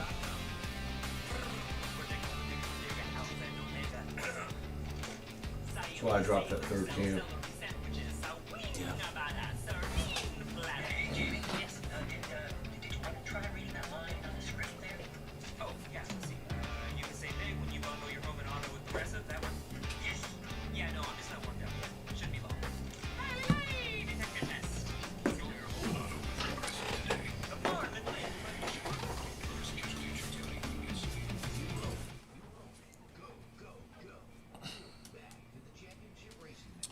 Yeah, we're going to make that run to the finish here and talk about Formula One. They're in Britain. They're trying that sprint race experiment this weekend. So they qualified yesterday. They got some practice in this morning, and what we have seen over the past, 3, 4, 5 races or so is really that Red Bull has begun to step out into their own, and they're actually surpassing Mercedes. Is that continuing? That and then some. Shocking. Yep. The FP2 ended just a little bit before the show started. The F1 sprint goes lights out at 15:30 UTC, whatever that is. I'm sad. I don't know. I don't know. But same song, different verse this week. Max Verstappen leading the pack in FP2 by a fairly significant amount. By 0.4 of a second. Wow. Over the Ferrari twins, Leclerc and Sainz. 15:30 UCT. UTC. That's what I said. Yes. We are -6. Bless you. Yes. So 15:30 -6 is what? 15. That's 3, 2, 1, 12, 11, 10, 9. So it'd be 9:30 Central Time. 9:30 Central Time. Check ESPN or ESPN2. So it goes green in 45 minutes. Give or take. Esteban Ocon in the Alpine. Yes. 4th. Which is not a bad run for Alpine. We haven't heard much from them this year. Sergio Perez 5th, just only a mere 1 second behind Max Verstappen. His teammate. Yeah. Then you got the McLaren twins of Norris and Ricciardo in 6th and 7th. Notice we haven't heard of Mercedes yet. Here they are. Oh. 8th and 9th. Good night. With Pierre Gasly. He slipped into the top 10 last minute. But here is how much that, I can't believe I'm saying this, Williams has closed the gap. Mm-hmm. Lewis Hamilton in 8th, and this is the gap differential from first. Lewis Hamilton in 8th was 1.229 seconds behind Max Verstappen. Ouch. Valtteri Bottas, 1.278 seconds behind. That's another half second. I'm sorry, not half second. That's a half a tenth. Half a tenth, which is not insignificant. George Russell ended up P11 in FP2. He was 1.335. Williams will get a point before this year is done, and it will be George Russell that will do it. And here's the thing. We mentioned this within the past couple of weeks. Lewis Hamilton signed a 2-year extension to stay with Mercedes. But we also noted at the very same time, and we did this earlier this year, when he signed the contract, Valtteri Bottas is on a year-to-year basis. How much longer is Mercedes going to be willing to put up with that and realize that Bottas, no disrespect to him, he's a good driver, he's not on Lewis Hamilton's level. And they decide, you know what? We liked what we saw out of George Russell when we pulled him over to Mercedes last year and he filled in for a COVID-ridden Lewis Hamilton. Why don't we just go ahead and see if we can't get our development driver and pull him over and say, thank you very much for your time, Valtteri, but we wish you the best in the future. There was a video that surfaced that I saw late last night after I got through doing some computer work of George Russell in the crowd at Silverstone. Mm-hmm. Said, next year, and I am not going to try to say it in a British voice. You wanted to. Next year, that the car he will be driving will have a Mercedes engine. Well, that's not saying much because Williams uses Mercedes engines too. He didn't say which team, though. Of course he did. We'll see. Which led people to believe Oh, of hey, course. he's on his way. Here comes the speculation department. Exactly. Well, we'll see. Time will tell. Meanwhile, Aston Martin debuted as Aston Martin because they rebranded from their former days of Racing Point, Force India, Sahara Force India, God, whatever else before that. Of course, they got their new leadership, Lawrence Stroll, the owner of the race team and the chairman now of the noted British car company. So after the rebranding as a works team for Aston Martin, they unveiled a brand new look, too. They unveiled a British racing green paint scheme with some pink highlights, which is a nod to their major sponsor, which was the, is it the Swiss or is it the Austrian water groups, BWT, whatever it is. I think it's Canada. No, it was a Swiss or Austrian group. BWT was Canada. No, I know that. Stroll's Canadian. Yeah, Stroll's Canadian. I just thought That's that. BWT was Canadian. It's Swiss or Austrian, and I can't remember which, but it's beside the point. So you got this British racing green look with a pink stripe on it, which is a little odd, but hey, whatever. Thing about it is, the team has watched the races in retrospect, and they feel like that paint scheme really doesn't pop off the television screens around the world. So they're working to remedy that situation while at the same time promising not to return to the pink paint scheme of the past couple of years. In other words, what they're going to do, according to team boss Otmar Snafzauer, quote, Ferrari's red Aston will be green. He noted it's been an Aston Martin tradition to be British racing green. How they're going to make it pop off the screen? I don't know. More metallic? It's pretty metallic as it is. I don't know where they're going to go with this. I guess it's going to have to be a slightly different shade, not the traditional British racing green. And to answer the question, BWT headquarters is in Muncie, Austria. Austrian. Okay, there we go. Meanwhile, over to McLaren. The driver himself, he's fine. But Lando Norris, as he was leaving the Euro 2020 final match between England and Italy at Wembley Stadium last weekend, was mugged. Jeez. The team issued a statement that read in part, quote, McLaren Racing can confirm that Lando Norris was involved in an incident after the Euro 2020 final match at Wembley, during which the watch he was wearing was taken. They didn't state what might else have happened. Quote, thankfully, Lando was unharmed, but he is understandably shaken. The team is supporting Lando. We're sure that racing fans will join us in wishing him all the best for the British Grand Prix this weekend. As this is now a police matter, we cannot comment further. I don't know whether he was injured, and I use that term carefully. You know, one would assume somebody probably roughed him up a little bit. I'm sure. You know, because, I mean, otherwise it becomes one of those things where I had a watch, I don't have it on anymore, somebody stole it, and you become surprised, or somebody kind of punches you out and subdues you and then takes your watch. Yeah. It just probably was a fight, and probably somebody just yanked it off, more than likely. But that's what happens when you wear $40,000 watches in stadiums like that. Well, and here's the thing. And I don't know this for a fact, but Lando Norris is not an unknown figure. Especially outside of the United States, where Formula One is much more popular. Somebody somewhere has got to be going, hey, you know what? I've got this phone right here, which has this pretty cool camera, and I have the ability to get onto social media, and that guy right there is Lando Norris. Check this out. Check how close I am to him. Somebody might actually have some film of this. Probably. Somewhere. Be interested to see how that investigation goes. Absolutely.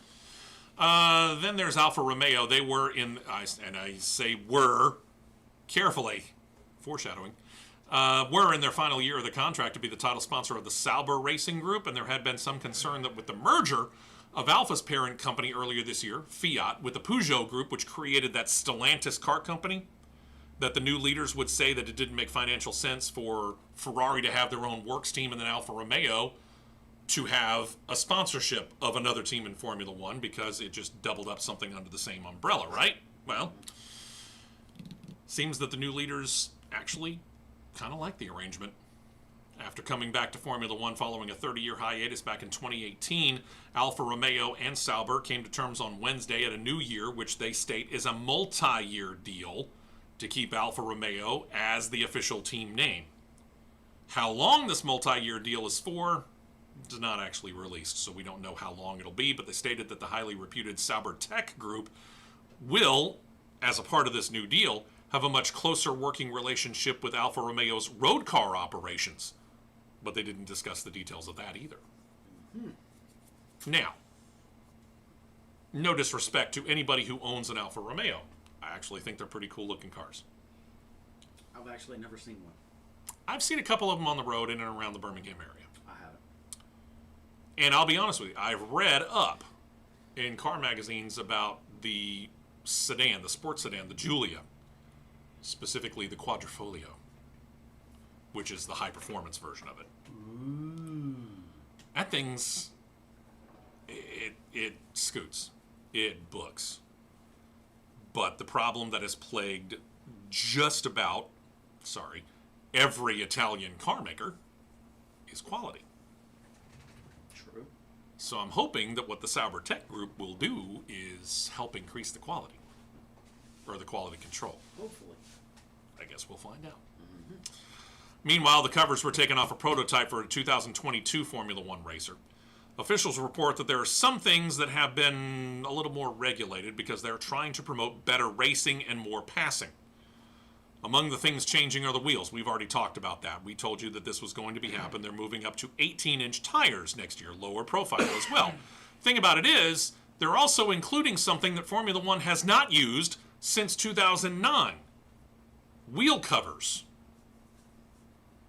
Which I would presume at give or take 200 miles per hour are a little bit more aerodynamic.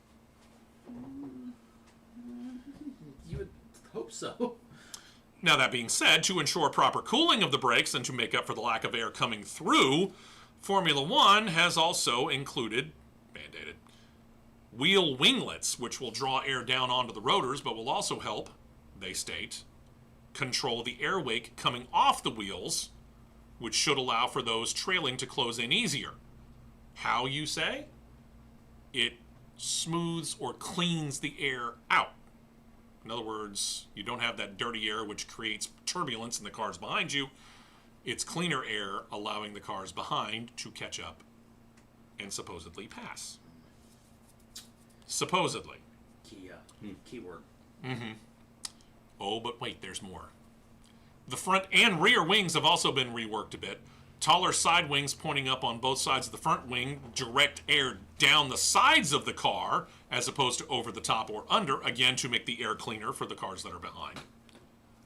The rear wing, while still incorporating the DRS flap, or the drag reduction system flap, also becomes what they call a rolled tip one-piece design, with the intent to, once again, clean up the air in the wake of the racer as they continue to try and promote more passing. One thing remains: the engine design. No, that does not change significantly. That'll happen for the 2025 or next-gen racer. So the engine design is a carryover from this year. Yep. But yeah, if the basic look of the car from this year to next, it's going to change. It does. To me, it more resembles...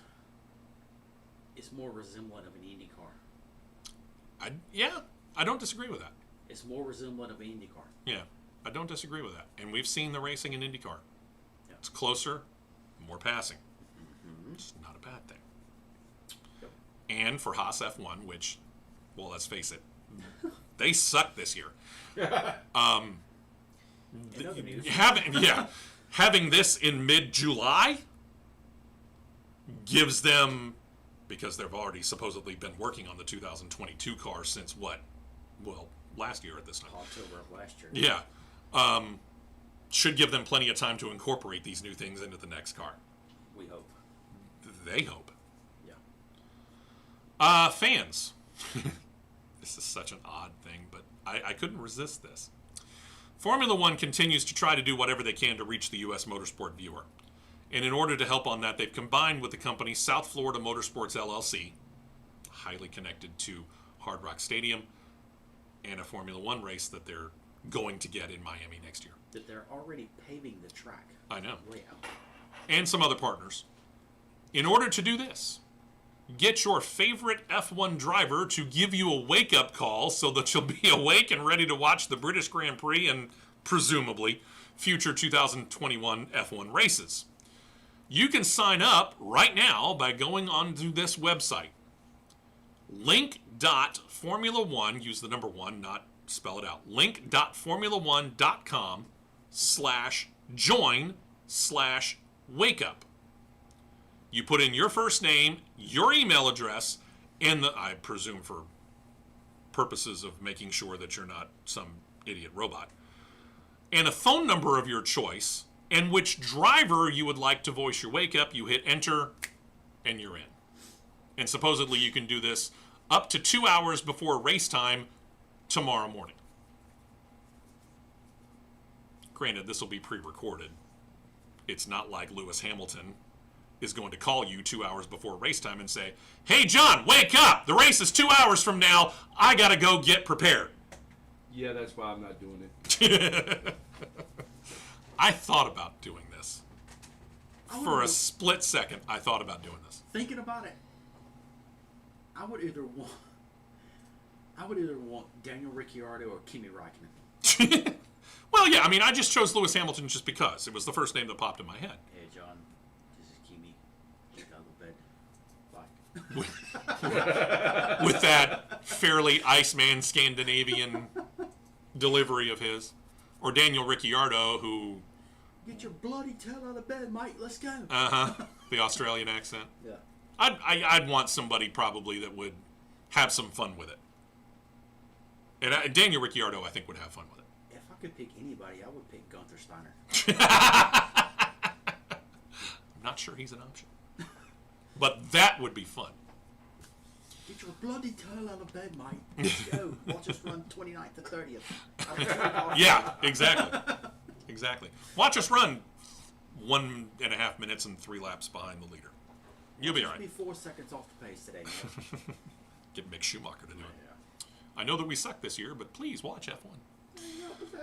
And then there's one bit of note here when it comes to Formula E. Seems that several Formula E teams petitioned the FIA, governing body, to drop the total amount of energy that the cars generate for the upcoming London E-Prix, because they noted that the original layout of the course, which showed a reduced emphasis on drivers having to lift off the power and coast, in other words, regenerating energy for the cars throughout the race, might cause a problem, and they were worried that it was going to become follow the leader. The FIA listened. They have worked with the organizers of the London race at the Excel Center in the Docklands area. This is the first race when they come back in August, by the way.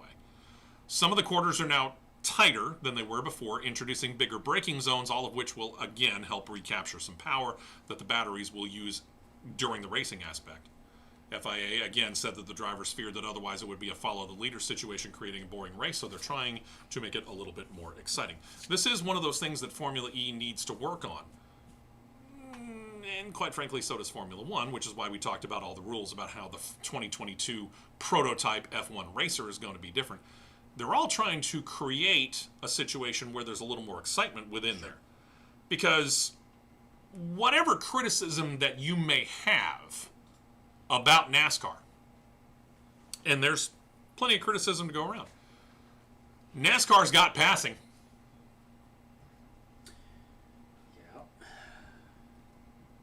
And that's what people like. Yep. It's kind of like watching a football game. Nobody wants to watch a 3-0 defensive slugfest. We'd much rather watch a 48-45 scoring fest, a track meet. We'd rather watch passing. We want to see the action on the track. I don't care, personally, to watch Max Verstappen wax the field by 45 seconds.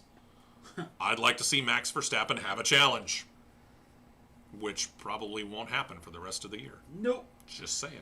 Probably not. But that being said, Silverstone is tomorrow. Yep. And I'll probably watch some of it. Yep. In a replay, because I'll be at church while it's live. Y'all have a great weekend. Enjoy the racing this weekend. We'll be back next weekend to do this all again, because that's what we do. Except Matt Nicholson probably won't be here unless it's by phone. True. We'll see how all that works. It all depends upon flights. expect to have Matt Coulter, John Myers, and myself here next weekend. Y'all have a great, safe week. We'll see you back here next weekend right here on the Championship Racing Network.